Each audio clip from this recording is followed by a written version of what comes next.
Hi, how you doing, and welcome back to another video on the channel. What we have for you today is our weekly video where we take a look at the three most transferred in FPL players this game week and the three most transferred out players, and we talk about what we would do if we wanted them, whether that be on a free transfer or on a wildcard, or if we owned them, whether we would sell them or whether we would hold them for a little bit longer. So hopefully it helps you out with your own transfer thoughts. If it does and you're new around here, why not subscribe? We've actually had loads of new subscribers in the last couple of game weeks, and to be honest, it really does make a massive difference. For a small channel trying to grow, it's hugely appreciated. So hopefully we can get it going even more later into the season. So let's take a look at the first player, and it's going to be Cody Gakpo from Liverpool. Now, it's really important to note, if you haven't heard already, Liverpool and Everton have a double game week this week, and that's probably why Cody Gakpo has been transferred in by 630k managers.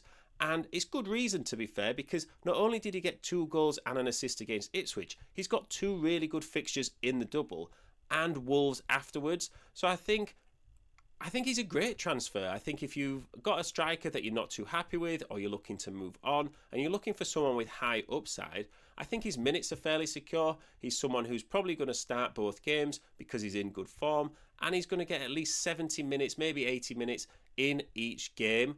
And then that Wolves game as well afterwards is just the icing on the cake. Even though they've got Man City away and Newcastle at home, after that the fixtures are quite good as well. So I would just be aware that it doesn't really matter for Liverpool players, but any players you get in just for a double game week, I think you do have to have a bit of an exit strategy as well. You know, maybe you've built up a few free transfers, maybe you've got 4 or 5 free transfers, in which case it's not that big a deal. But if you're looking always at the short term and you've maybe got 1 free transfer or 2 free transfers, I think you should maybe just bear in mind that if you have to keep hold of them for a little bit longer, are you okay with that? Now, obviously, Liverpool being the best team in the league, there's less of a risk there because there's definitely worse players from worse teams that you've probably got stuck in your starting 11. But I think, it's just something to keep in mind when you're getting in these players with your transfer strategy for the future.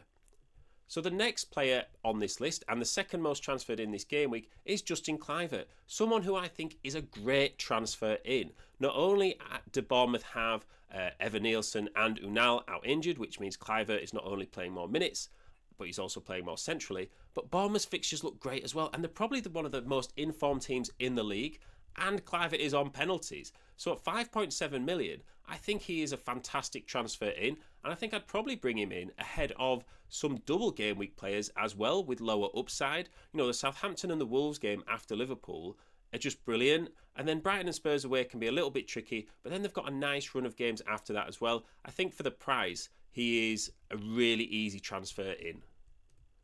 So the third player on this list, and the third most transferred in player, is Iliman Ndiaye. Now, let's face it, if he didn't have a double game week, there's no way people would be getting him in. I've got him in my own team, to be honest, and if there wasn't a double game week, I wouldn't be transferring him into my squad.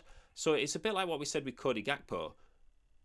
Try and have an exit strategy. Don't just get him in for the double, because what if he blanks against Leicester, which is entirely possible. He's only scored in his recent game because it was a penalty. So imagine he blanks in Leicester, then you've got Liverpool at home, and then you're stuck with him for a little bit. So I think if you're okay with taking that risk, get him in. But if you're not, I maybe wouldn't get too caught up in the double game week hype. I'd maybe just try and plan a little bit longer term. I think if you've got 1 free transfer and you're and ahhing between Kluivert and Ndiaye, I'd probably get Justin Kluivert in just because of the consistency of fixtures. He's going to be more of a factor in your squad for longer. I think Everton they don't have the player draw that you want to get them in with that high upside. I think if I was going to get someone from Everton in now at this point in the game week, I'd probably be tempted to use my assistant manager chip on David Moyes, because at least in 3 game weeks, he just leaves your team and you don't have to use a transfer on him. And Ndiaye, you'd have to use a transfer to get in and out. And I just don't really think the upside is in there, especially if you're short on transfers. If you've got 5 free transfers, then maybe, if you don't have anything else you want to do with your team. But I think if you've got 1 or 2, I would definitely either roll a transfer or look elsewhere, because the upside just isn't there for me. So the first player on our most sold list is Chris Wood, and it's always really funny to see a player like Chris Wood on here, because he's been on the transferred in list so much this season. He's so highly owned still at 42.2%, but 240k managers have sold him. Now, I think if that move is Chris Wood to Ndai, I'd maybe be a little bit cautious. But I think if that move is Chris Wood to Cody Gakpo, I completely get it. And maybe you only got Chris Wood in a couple of game weeks ago for the short term anyway. And for the double, you were always going to go to someone like Gakpo. And I think that's a really solid plan.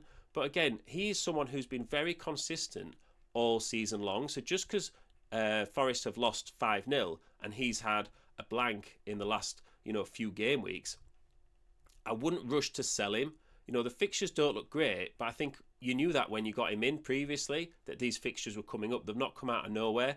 So try and just look the mid to long term. But like I say, Wood to Gakpo is a really easy transfer to make this week. So the next player on our most sold list is Raul Jimenez. Now this again is quite a straight swap from him to Ndai. I just think, Fulham's fixtures aren't awful. Newcastle away is not easy, but then Forest and Palace are both at home. And then Wolves away is also a good fixture. And then it gets a little bit tougher. So I think if you're one of those managers that's chasing rank a little bit, then yeah, you could do Jimenez to Ndai. But like I said before, I'd much rather use a transfer on someone like a Kluivert in midfield if your midfield is just lacking a little bit as well. But I think selling Jimenez is not the worst idea in the world.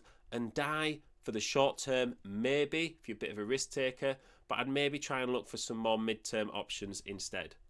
And the same can be said for João Pedro. Now, for me, João Pedro is one of the most overrated FPL players in the game. I think as a footballer, he's brilliant. But in terms of FPL, he's just so unreliable. Brighton's fixtures don't look that good either. They've got, not only do they have some big teams in there that are doing well, like Forest, Chelsea, Man City, Villa. The game against Southampton is away from home. And then you've got Bournemouth and Fulham, mid-table teams, quite difficult.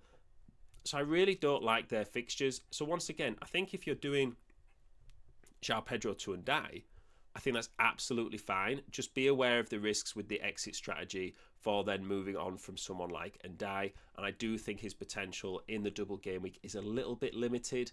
So yeah, let me know what you think. Let me know who you're transferring in, or if you've got any questions, pop them in the comments. We'll always get back to you, and it's always good to chat FPL. But if you're making these transfers, do you have an exit strategy, or are you just sort of playing it short term and hoping for the best and then worrying about that later?